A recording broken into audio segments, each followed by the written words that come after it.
This is everything we know about the lynching of Deborah Yakubu, the female student in Sokoto who was stoned to death, all because she blasphemed against the Prophet Mohammed. From what is being said, Deborah, who some sources also called Dorcas, was said to be in a WhatsApp group with her classmates in the Shehu Shagari College of Education in Sokoto. The WhatsApp group was originally meant for lecture updates, assignments, and things related to their academics. But soon it was said that the Muslim students in the group turned the group into a religious clique, posting things related to their beliefs, prayers, and scriptures. Apparently, Deborah took offense to how her fellow students had turned their academic group into some religious fest. And because of that, she sent a WhatsApp voice note to the group, cautioning the Muslim students in the group, reminding them that the group was supposed to be for academics and not for religious stuff. Although her tone was a little aggressive and very dismissive, it was said she then talked bad and rudely of the Prophet Muhammad. Holy Ghost fire ba abun da zai faru da mu. Dole ne wasu abubuwan da ya kamata ku tura muna ba wai an yi group din ga don ture abubuwan banza bane fa. An yi don pass you in akwai test in an bada assignment a tura ba wai abubuwan banzan ga za ku tura muna ba manzon Allah din me an buro ba.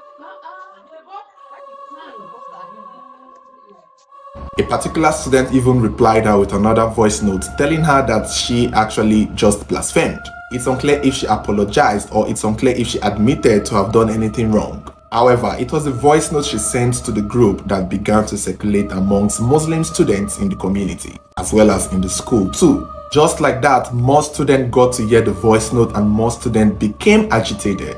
They were irritated and angry and then formed a mob, determined to find her and punish her. Before she was killed, it was said she got threats. Words were already going around that people were looking for her and they were angry at her. Obviously, she knew her life was in danger and most students knew her life was in danger. Some tried to encourage her to run, but she stayed in a hostel and there were people in that hostel who were also angry at her, which made it difficult for those other students who probably wanted to help her escape do it.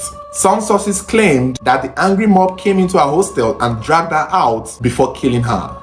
However, some sources claim that she was taken to the security post of the school with hopes that the security men would be able to hold her and protect her from the angry mob. Unfortunately for Deborah, the mob was overwhelming. The security men meant to protect her were attacked by the mob and eventually the mob got a hold of her. She was dragged and beaten and then stoned. When it was confirmed that she had passed, she was lit on fire. As her remains burned to ashes, the perpetrators and the entire angry mob were seen jubilating in a video they recorded of themselves. One particular angry youth was seen showing the matchstick he used to set her on fire, proudly telling the whole world that he took part in her killing and was clearly proud of it.